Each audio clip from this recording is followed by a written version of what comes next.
ಈಗ ಲೋಕಾಯುಕ್ತ ವಿಚಾರಣೆಗೆ ಹಾಜರಾಗಿದ್ರಿ, ಯಾವ ವಿಚಾರ ಅಂದರೆ ಈಗಾಗಲೇ ಜಮೀರ್ ಅವ್ರ ಜೊತೆ ಒಂದು ವ್ಯವಹಾರ ಇತ್ತು, ಹಾಗಾಗಿ ಕರೆದಿದ್ದಾರೆ. ಅದೇನು ದೊಡ್ಡ ಇಶ್ಯೂ ಅಲ್ಲ. ಅದು ಸುಮ್ಮನೆ ಅದು ದೊಡ್ಡದು ಮಾಡ್ಕೊಳ್ತಾ ಇದ್ದಾರೆ.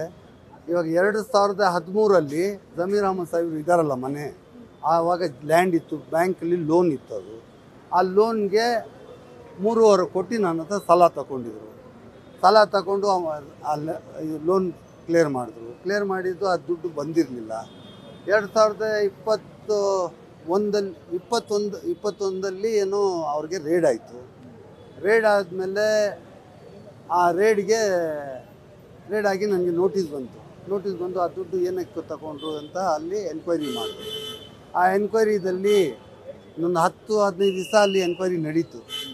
ನಡೆದ ಮೇಲೆ ಆಮೇಲೆ ಅಲ್ಲಿಂದ ಇವಾಗ ಎನ್ಕ್ವೈರಿ ಆಯಿತು, ಎಲ್ಲ ಕ್ಲೋಸ್ ಆಗಿತ್ತಲ್ಲಿ. ಅಲ್ಲಿಂದ ಇಲ್ಲಿ ಇವಾಗ ಟ್ರಾನ್ಸ್ಫರ್ ಮಾಡಿದ್ದಾರೆ.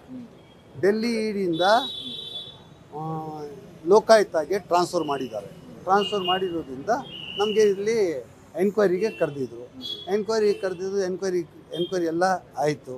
ಅಲ್ಲಿ ಏನು ಪ್ರಾಬ್ಲಮ್ ಏನು ಅಂತ ಕೇಳಿದ್ರೆ, ಈ ಥರ ದುಡ್ಡು ತಗೊಂಡಿದ್ದಾರಲ್ಲ, ಅದಕ್ಕೆ ಏನಕ್ಕೆ, ಯಾವ ಬಿಸ್ನೆಸ್ ಇತ್ತು, ಏನಕ್ಕೆ ಕೊಟ್ಟಿದ್ದೀರಾ ಅಂತ ಅವರು ಕೇಳಿದ್ದಾರೆ. ಅದಕ್ಕೆ ಉತ್ತರ ನಾನು ಕೊಟ್ಟಿದ್ದೀನಿ. ನಾನು ಸಾಲ ಕೊಟ್ಟಿದ್ದೀನಿ, ಸಾಲ 1 ತಿಂಗಳಲ್ಲಿ ಸಾಲ ವಾಪಸ್ ಬರುತ್ತೆ, ನೆಕ್ಸ್ಟ್ ಮಂತ್ ಕೊಡ್ತೀನಿ ಅಂತ ಹೇಳಿದ್ದಾರೆ ಅಂತ ಹೇಳ್ಬಿಟ್ಟು ಸ್ಟೇಟ್ಮೆಂಟ್ ಕೊಟ್ಟಿದ್ದೀನಿ. ಆಮೇಲೆ ನಸೀರ್ ಅಹಮದ್ ಸಾಹೇಬರು ಅದು 3 ಕೋಟಿ ತಗೊಂಡಿದ್ರು. ಅದ್ರ ಬಗ್ಗೆನೂ ಕೇಳಿದ್ರು. ಅದ್ರ ಬಗ್ಗೆನೂ ಅವರು ನಮ್ಮ ಗುರುಗಳ ಥರ ಅಂತ ಅವ್ರಿಗೇನು ನೆಕ್ಸ್ಟ್ ಮಂತ್ ದುಡ್ಡು ಕೊಡ್ತೀನಿ ಅಂತ ಹೇಳಿದ್ದಾರೆ ಅಂತ ಅವ್ರದ್ದು ಸ್ಟೇಟ್ಮೆಂಟ್ ಕೊಟ್ಟಿದ್ದೀನಿ. ಇಷ್ಟ ಆಗಿದೆ.